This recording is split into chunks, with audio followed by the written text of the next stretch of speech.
If you've been thinking about picking up an MSI motherboard, you'll likely want to know how good their RGB software is before you buy.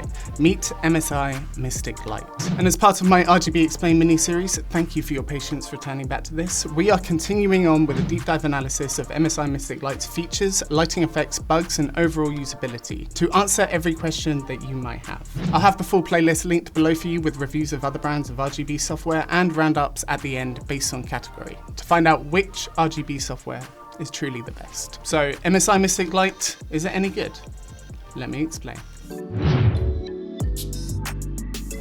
So in these videos, we try to answer some really important questions that you just can't find anywhere else. Like, what do the effects actually look like? Is there a max number of LEDs that you can set? Is there BIOS control, advanced effect editing? And about 15 other questions with new ones added based on your feedback. These questions are really important to me and apparently important to you guys too. Not just for your builds, but for friends and recommendations and anyone who values a cohesive RGB solution. So I split up these videos into a few different sections for you, and I'll leave timestamps and chapters below. But number one is the test system and how the lighting is configured from a hardware perspective, as this will determine how the effect will flow throughout the system. Number two is the software and features, including the top questions you didn't even know that you needed the answer to. Then we cover any bugs and the usability of the solution before we of course cover the effects, what they look like both inside and outside of the system using multiple types of devices. So let me show you our test system and why these two random RGB strips are here.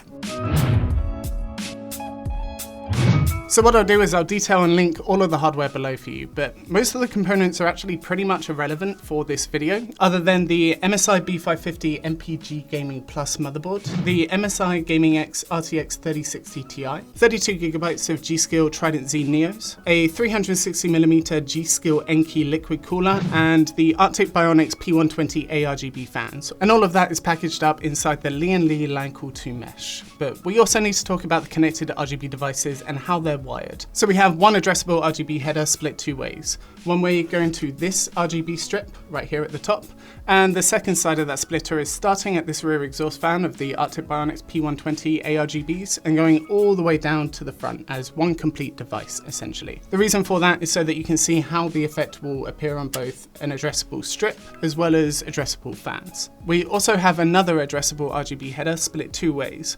One way going to this N-Key pump block and the other side going to accent lighting running along the inside top and also the back side of the case right here. That's pretty much where I would put it in a system. And speaking of, we actually have another non-addressable RGB header split two ways. One way going to this strip right here, and also the other side providing accent lighting within the case right next to the radiator right here. As always, I'm going to try and keep this lighting set up as close as possible for all future videos in this series, and update you guys if anything changes. But now I think it's time to find out if MSI Mystic Light is any good.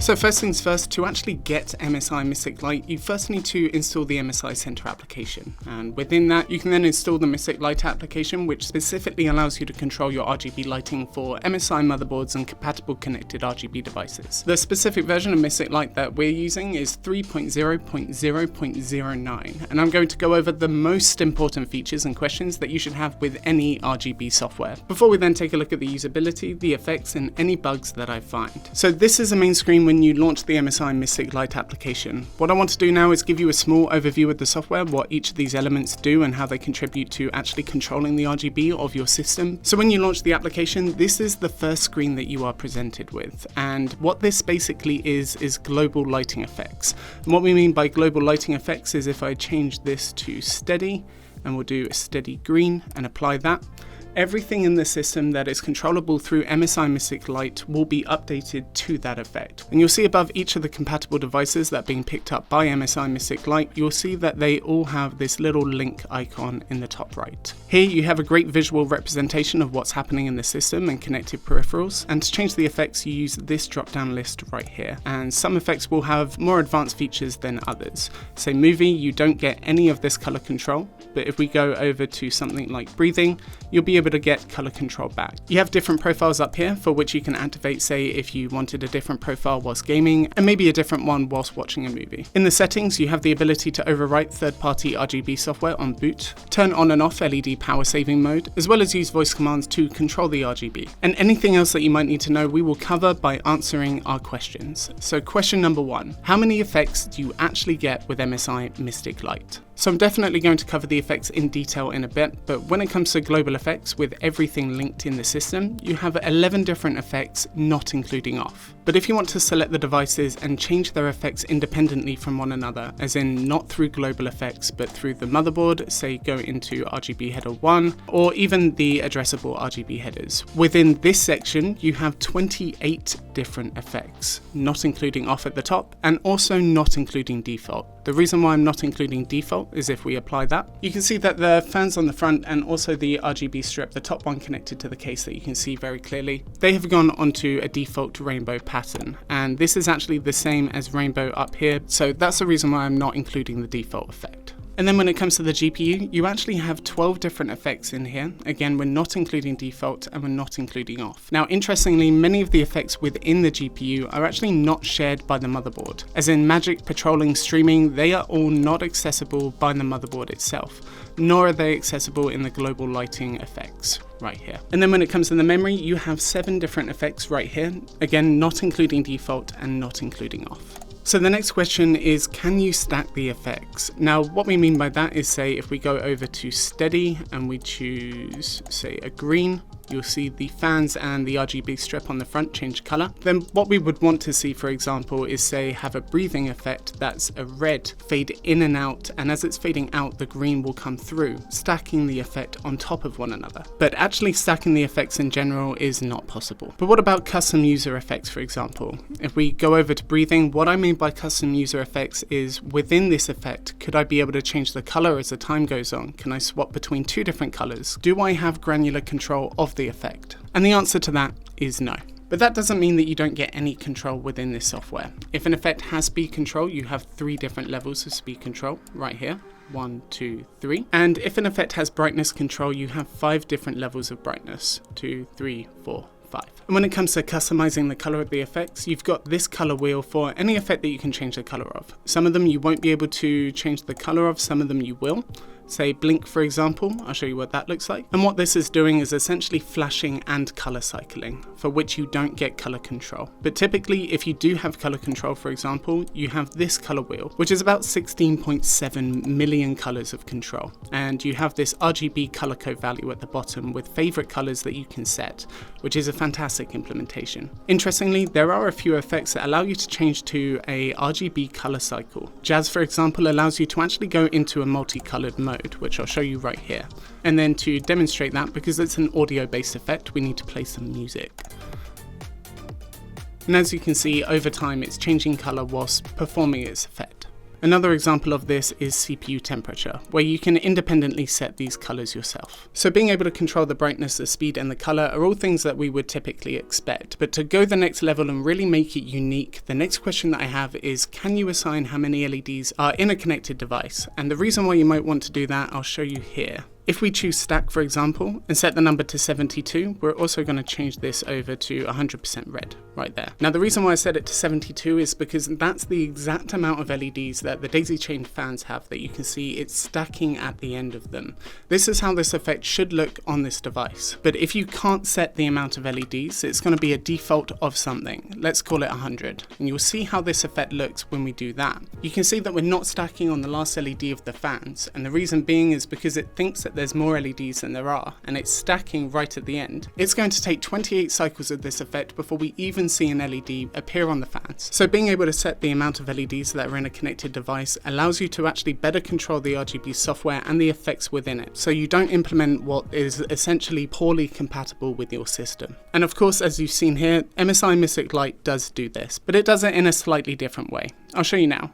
If we halve the amount of LEDs that are actually in the fans and apply that, you'll see what it does is it duplicates the effect. You can see it at the top fans and the bottom fans. So consider cycle to be more like how many LEDs should the effect span before it's then repeated. But an interesting side note is that this can only be done within the addressable RGB headers, at least for this motherboard within the software. If we change this over to select all, we will lose cycle count, and we also don't have cycle count on, say, like the graphics card or the memory. But what is the maximum amount of LEDs that you can set within an effect?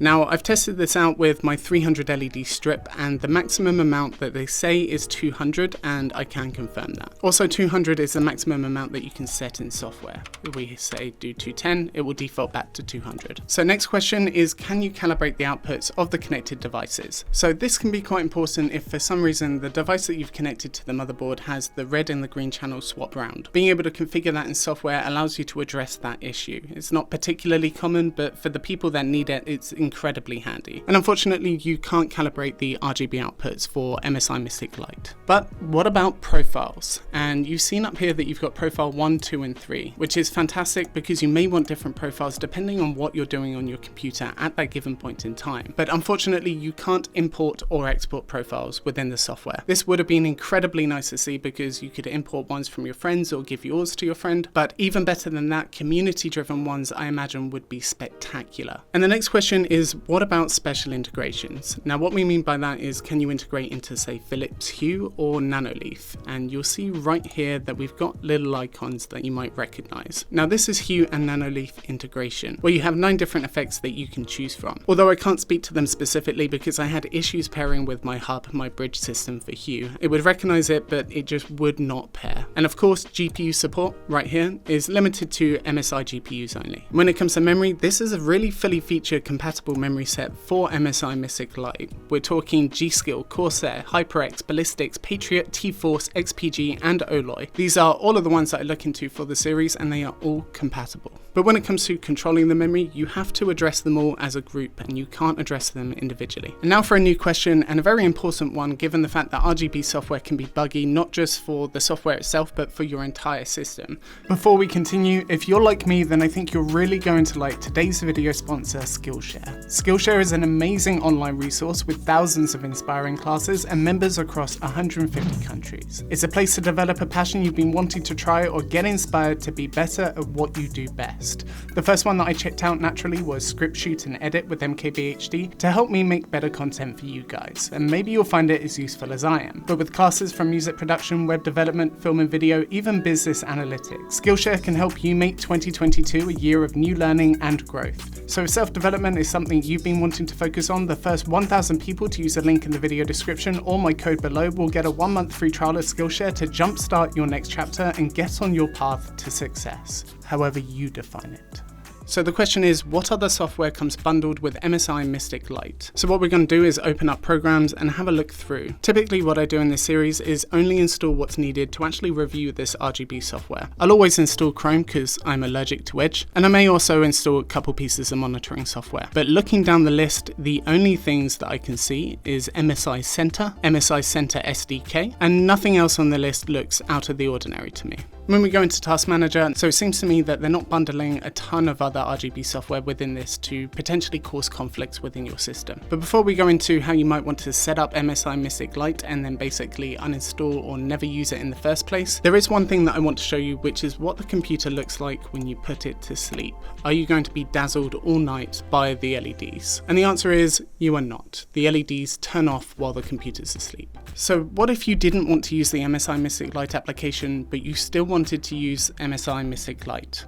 Let me explain. Now, there's 2 different ways that you could potentially do this. One is by setting the lighting in BIOS and essentially never using the app, which is a great way to do that. But unfortunately, MSI seem to have no lighting control in their BIOS, at least for this motherboard. Apparently, other motherboards you can turn the lighting on and off in the BIOS, but it's not the same as being able to control it. But there is potentially a second way to do this, by setting up the lighting and then uninstalling the software to see if the lighting is safe and persistent even with an uninstall. So what we're going to do is a live demo of that to see if it works. So here we have a pretty unique lighting setup. We have the stack effect set to 60 LEDs, which means that it's going to duplicate on the first LED of the last fan, which means that if we uninstall this software and it retains this effect, it probably saves it and you can set the effect that you want and uninstall MSI Mystic Light.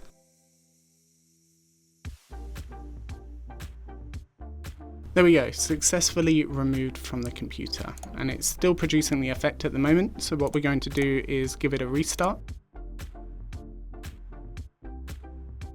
And there we go. It looks like if you set up the lighting the way that you want it and then uninstall Mystic Light, you'll be able to keep that lighting without having the application on your system.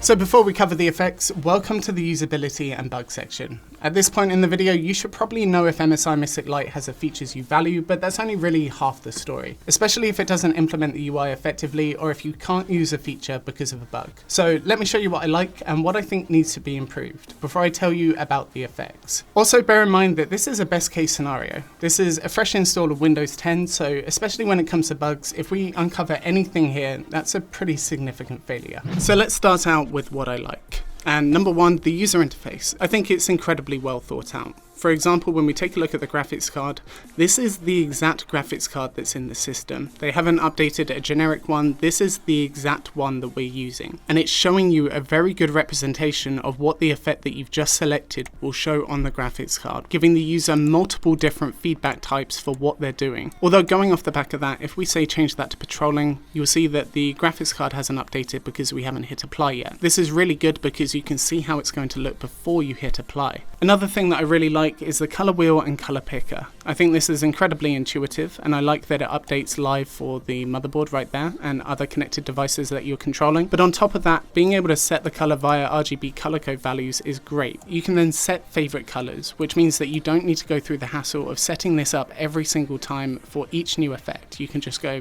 favorite color, apply. Additionally, being able to set the amount of LEDs within a connected device is so valuable and allows you to optimize your RGB lighting with the effect so that it shows properly. This is fantastic. But now it's time to be a little bit more critical. What about the dislikes of MSI Mystic Light? Well, first and foremost, I would like more than 3 levels of light control. I think that is far too little. Most people want more than low, medium, and high, and I think 10 would be the right number for that. And the same goes for brightness. You do get more levels of brightness, you get 5 in total right there, but I think about 10 would be far more optimal. Another thing that I really dislike is just the general lag that it takes for being able to set something, but it's especially bad when you, say, go into global lighting effects. And while we're here in the global lighting effects, specifically on something like the breathing, we'll take a look now, you can see that the stepping is so harsh on global lighting effects. You can see every one of those opacity changes as it breathes in and out. Breathing is meant to be a gradual change. It's meant to be a smooth effect. That looks atrocious, which is funny because if we go straight over to here, go to JRainbow 1, you'll see that the same LEDs on the same devices are now demonstrating the effect properly. It just turns out that global lighting effects are pretty broken in a few different ways. I would also like to see much better control of a lot of the effects, which is funny because I can see examples where they've done well. Say CPU temperature. We can change the color of each one of these values, for example, and also the ranges, which is a great start for user customizable effects. But when it comes to something like planetary, where there are 3 distinct colors going throughout the system, why can't I change those colors? You've given me the ability to do it in a different section. Why not just give me that ability here as well? Or be able to rainbow cycle right here. You'll see in the effects section that rainbow cycle is part of some of these effects, but not a lot of them, and there's a lot that could benefit from it. And I'd love to be able to import and export profiles. That would be a fantastic feature to have. But when it comes to bugs, MSI did particularly well actually. But there are still a few issues. Number one is hue and nanoleaf device setup. I wasn't able to get it communicating with my bridge properly, and I assume that many other people are having the same issue. I also consider a lot of the effects within the global lighting effect, if it's not producing a smooth enough transition, I consider that to also be a bug. Because you can't tell me that that's the way it's meant to be displayed in one section, but also is displayed better in other sections within the same application. And lastly, for the bugs, there was only one time where the software got confused, displaying an effect it wasn't actually set up for. But fortunately, a restart did fix it. So in our testing, it seems more stable than both ASRock Polychrome and Gigabyte RGB Fusion. So like previous videos, what I'm going to do is give you guys an overview and my opinion of the effects within MSI Mystic Light here in this video. But if you did want to see the effects in much more detail, I'll have that video uploaded on the TechLens Behind the Lens channel, which will also be linked in the video description for you. As I mentioned previously, this is purely because of managing time and viewer retention here on the platform. But it's still an important video that I think many of you guys value, and it's available for those of you who want to view it. So ultimately, what do I think that the lighting just turned off? Well, the first thing that I have to highlight is the sheer number of effects that you have to choose from. Across global motherboard, GPU, and memory lighting, I count 36 unique effects, allowing you to set up lighting that is truly custom to you and your system. And although quantity is not the same as quality, MSI really do have a vast array of effects that I consider to be mostly well thought out and well implemented. Take color wave, for example. A unique take on a rainbow effect that flows throughout the connected devices. And on top of that, within many of the effects, you can define the number of LEDs a connected device has, meaning the effect can be matched appropriately to your system, and looks great on both the addressable RGB strip and daisy chain fans. But there are areas I think that they could do a better job. Although you can set the exact color code for many of the effects, or use a color picker with saved favorites, not every effect has that ability. This isn't a complaint for something like rainbow, as how they define the color changing is integral to the effect, but with something like lightning or planetary, there's no reason I shouldn't be able to change the defined colors or use the color cycle toggle,